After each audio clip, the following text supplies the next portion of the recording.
There is a moment, maybe you've had it, maybe you're having it right now, where something inside you goes quiet.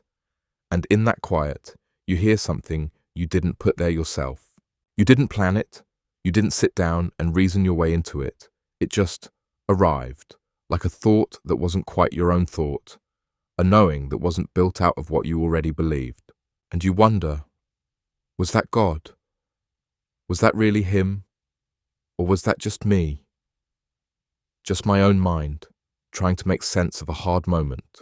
That question, was that God speaking to me, is one of the most honest questions a person can ask, because it means you're not trying to manufacture an experience, you're not trying to force a feeling, you actually want to know. You want to be sure. And that wanting, that hunger to recognize his voice, is already the beginning of an answer. Because here's something worth sitting with tonight. God doesn't hide from people who want to hear him. He isn't playing games with your attention. He isn't standing behind a locked door waiting to see if you'll guess the password. He wants to be found. He wants to be heard. And the fact that you're asking the question at all tells you that some part of you already believes that's true. So let's talk about it. Slowly, honestly, without rushing past the real question to get to a tidy answer. Let's talk about how you know. The first thing you learn, if you spend enough time paying attention, is that God rarely shouts. Think about the moments in your life that changed you, the real turning points. How many of them came as thunder, and how many came as a whisper you almost missed? Most of the loudest voices in your life are not God. Your fear is loud. Your shame is loud. The opinions of people who don't even know you are loud. The internal critic that never seems to run out of things to say. Loud, loud, loud. God tends to work underneath all of that noise, not competing with it, not trying to outshout it, just waiting for a gap, waiting for a pause, waiting for the moment you finally stop talking. Long enough to notice he's been there the whole time. This is why so many people say they hear God most clearly in the ordinary moments, driving, washing dishes, walking, those in-between spaces where your guard comes down because you're not trying to perform for anyone, not even for yourself. You're not being spiritual on purpose in those moments. You're just living, and that's exactly when something breaks through. A thought lands differently than your normal thoughts land. A phrase surfaces that you didn't go looking for. A name comes to mind and won't leave. That's often him, not always, but often. Here's a way to start telling the difference. Your own thoughts usually sound like you. They carry your typical worries, your typical self-talk, your usual patterns of doubt or ambition or fear. But every once in a while, a thought will surface that doesn't sound like your normal inner voice at all. It's calmer than you usually are, kinder than you usually are to yourself, more patient, more hopeful. It doesn't accuse you the way your own mind so often does. Notice that. Notice when the voice in your head is suddenly gentler than you, wiser than you, steadier than you. Because that gentleness, that unexpected steadiness, is not something most of us can manufacture on command, especially in our hardest moments. If you're in crisis, if you're anxious, if you're overwhelmed, and in the middle of that storm, a thought arrives that is calm, clear, and full of a peace you didn't build yourself. Pay attention to that. It is very often not coming from the same place your panic is coming from. Let's talk about peace for a moment. Real peace. Not the fake kind that comes from avoiding a decision. Not the numbness that comes from pretending a problem doesn't exist. There's a difference between peace and relief. Relief is what you feel when a hard thing goes away. Peace is what you feel even while the hard thing is still there. When God is speaking into a situation, one of the signs is that a strange settled peace shows up, even though nothing on the outside has changed yet. The bills are still due, the diagnosis is still real, the relationship is still strained, and yet, somehow, something inside you has stopped thrashing. That kind of peace doesn't come from ignoring your circumstances. It comes from a deeper place. It feels less like, "I've figured this out," and more like, "I don't have to figure this out alone anymore." If you've ever felt that, a peace that made no logical sense given what you were facing, that wasn't nothing. That wasn't just your nervous system calming down on its own. That was very possibly the fingerprint of God on a moment that should have broken you. Now, let's talk about conviction, because this is where people sometimes get confused. Conviction and shame can feel similar at first, but they are not the same thing, and learning to tell them apart matters enormously. Shame says, you are bad. Conviction says, that choice doesn't fit who you're becoming. Shame isolates you. It makes you want to hide, to disappear, to avoid the people who love you. Conviction draws you back. It makes you want to make things right, to reach out, to repair what's broken. Shame has no destination. It just keeps circling, keeps piling on, keeps finding new reasons to condemn you. Conviction has a destination. It points somewhere, toward an apology you need to make, a habit you need to release, a direction you need to turn back toward. When you feel a tug that says, this isn't who I want to be anymore, and that tug comes with hope instead of despair, that is very often God gently steering. He corrects the people he loves, not to crush them, but because he can see a better road, and he wants them on it. There's another sign worth naming, and it's a quiet one. It's the sense of being known. Not known in the way a stranger might guess a few facts about you, known in the way that only someone who has actually seen the inside of you could know you. A thought lands with such precision, such specific tenderness for exactly what you're carrying, that it feels less like a general truth and more like a message written for you personally. You might be reading something, you might be sitting in a quiet room, and suddenly a realization arrives that answers a question you never said out loud to anyone. A question you only ever asked in the privacy of your own mind, late at night, when no one else could hear it. That specificity, that sense of, how did this land exactly where I needed it to land, is one of the clearest signs that you're not just having a random thought. You're being met by someone who already knew what you were carrying before you ever admitted it. Let's also talk about timing, because timing is one of the ways God speaks that people miss the most. Sometimes it's not the words that matter. It's when they arrive. A phrase you've heard 100 times before suddenly means something new. Not because the words changed, but because you changed, because you finally arrived at the moment where you were ready to actually hear them. Or think about the people who show up right when you need them, not because they knew what you were going through, but because something nudged them to check on you at exactly the right hour. A text that arrives the same night you were about to give up on something. A conversation that happens to touch the exact wound you were nursing in silence. Coincidence happens. Nobody's denying that. But when the timing keeps happening, when the right thing keeps arriving at the right moment, over and over, in a pattern too consistent to just be luck, start paying closer attention. That rhythm, that precision, often has a hand behind it.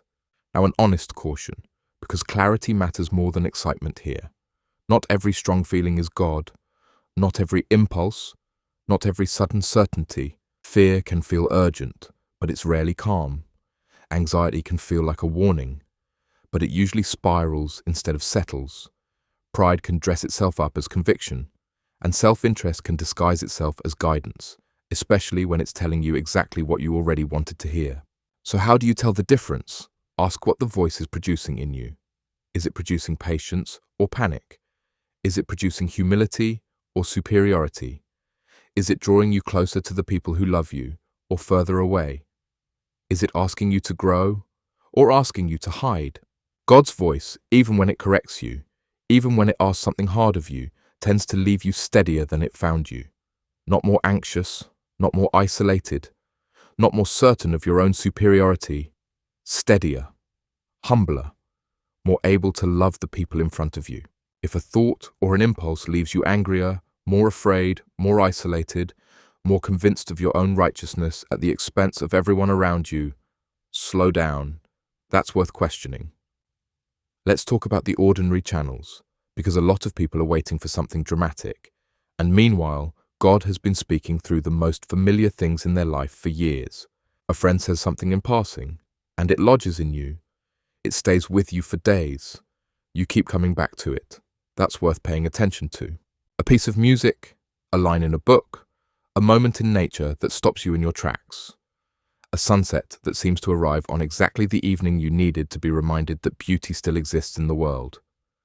None of these are random.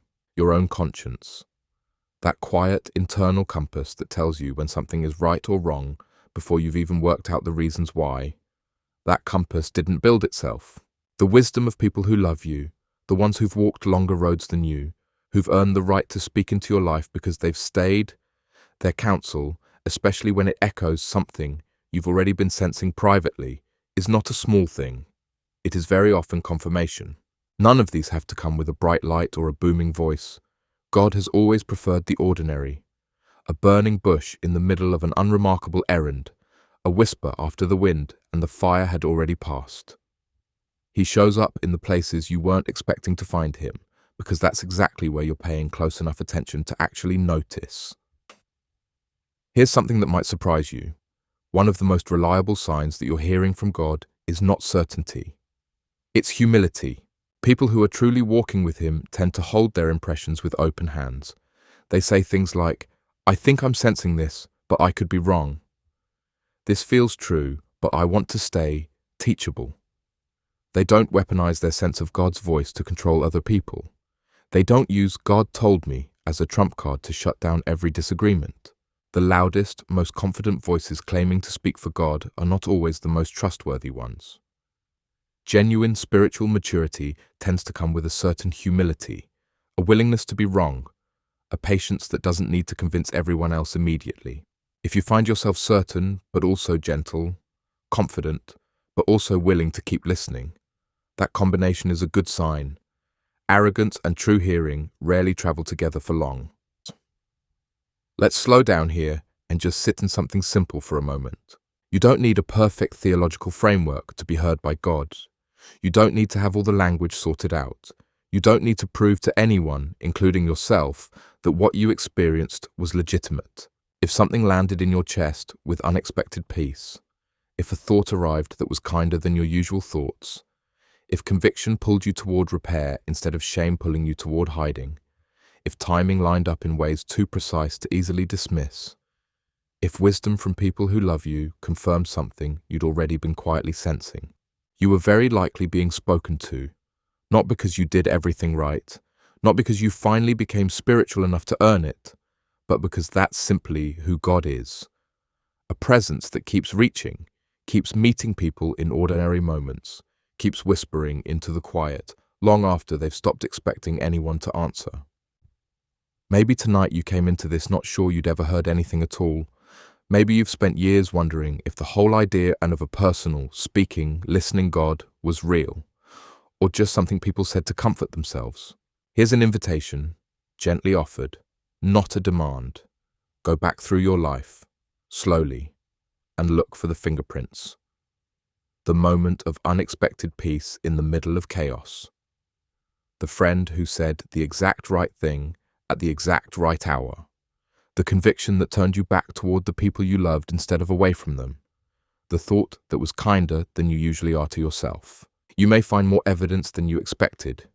You may discover that you've been spoken to more often than you realized. You just didn't have language for it yet. And if you're still waiting, if tonight you can't point to a single clear moment, that's all right too. The waiting itself is not evidence of absence. Some of the most significant spiritual growth happens in seasons of apparent silence, seasons when nothing feels obvious, and yet, underneath it all, something is still being formed. Keep paying attention. Keep quieting the noise long enough to notice the gaps. Keep asking sincerely, the way you are asking tonight, because a sincere question, asked honestly, rarely goes unanswered forever. There's one more thing worth naming before we go further. The ache itself. Have you noticed that even your longing points somewhere? That restless feeling? The sense that there has to be more than what you're currently living. The quiet dissatisfaction that no achievement ever quite satisfies. That ache is not a malfunction. It's a compass. You were not built to be fully at home in a world this broken. Some part of you knows that. Some part of you has always known that. And that knowing, that persistent, uncomfortable awareness that something is missing, is itself a kind of communication. It's easy to mistake that ache for a problem to be solved with the next accomplishment, the next relationship, the next purchase, the next milestone. But chase enough of those and you learn sometimes painfully, that none of them fill the space they promised to fill. That space was never meant to be filled by any of those things. It was shaped from the very beginning for a presence. And the ache you feel, as uncomfortable as it is, may be one of the gentlest, most persistent ways he has of saying, "You were made for more than this, and I am the more you're looking for." Let's talk honestly about doubt too, because doubting whether something was really God is not a failure of faith. It's often a sign of a mind that takes truth seriously. You might walk away from a moment of clarity and, an hour later, start second-guessing it. Maybe I was just tired. Maybe I wanted it to be true so badly that I convinced myself. Maybe that was just my own hope talking. That kind of self-examination is healthy. It keeps you honest. It keeps you from building your whole life on something you talked yourself into. But don't let doubt become the only voice allowed in the room either. A helpful practice, when you're unsure whether something was God, don't decide alone, in isolation, in the middle of the night, when your mind is most likely to spiral. Bring it into the light. Say it out loud to someone steady, someone who knows you, someone who isn't afraid to tell you the truth. Often, just the act of speaking it out loud will clarify it. You'll hear yourself say it and either feel a settling, "Yes, that's real," or feel a shakiness. Actually, saying that out loud, "I'm not so sure." Your own voice, spoken honestly into safe company, is a surprisingly reliable tool for sorting through what's true. Let's talk about the seasons where nothing seems to be happening at all. There will be stretches, sometimes long ones, where you pray and it feels like the room stays silent, where you ask and nothing seems to answer, where the peace you're used to feeling doesn't come and the clarity you're used to sensing doesn't arrive. This is one of the hardest parts of a life spent trying to listen for God. The waiting, the apparent silence, and it's tempting in those seasons to conclude that He's gone, that you did something wrong, that the door has simply closed for good. But consider this.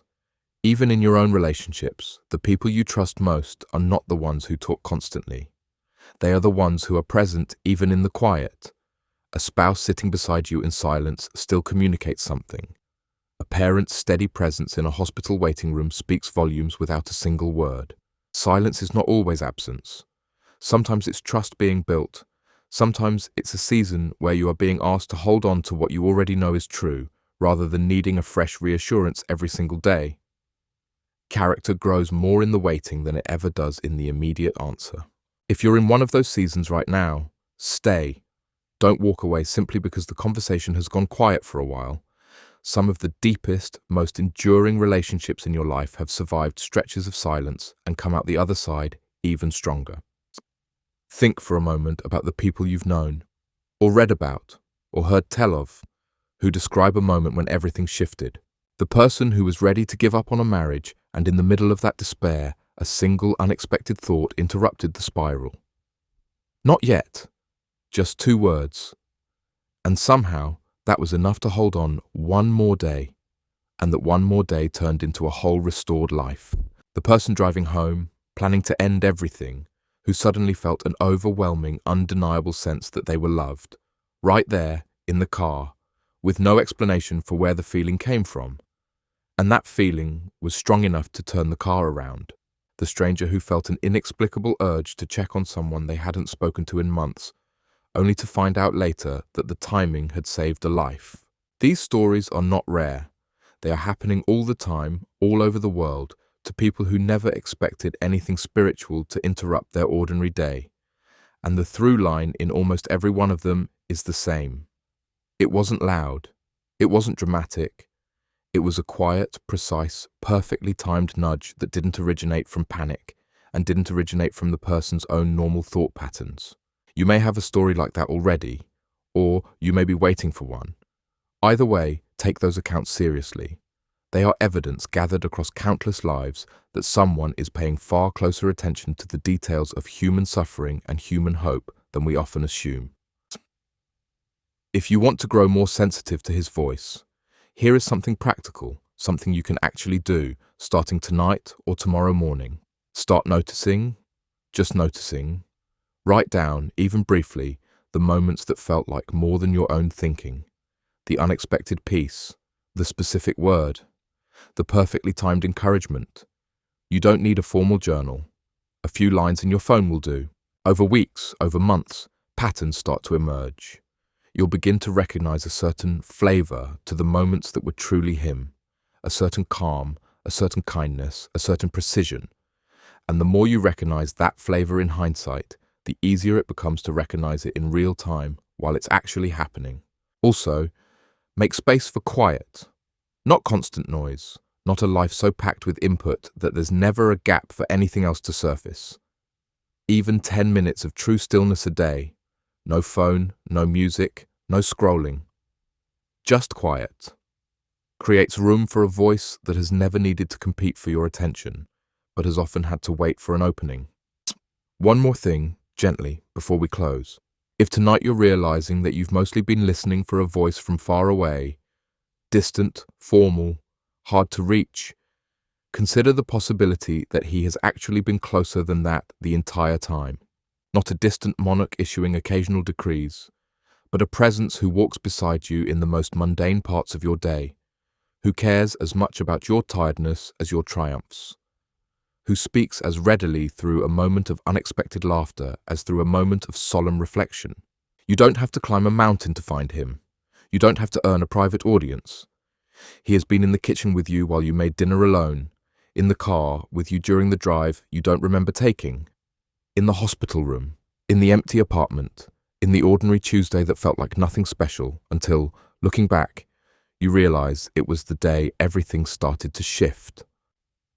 Let's talk, finally, about what to do once you've recognized his voice, because recognition without response tends to fade.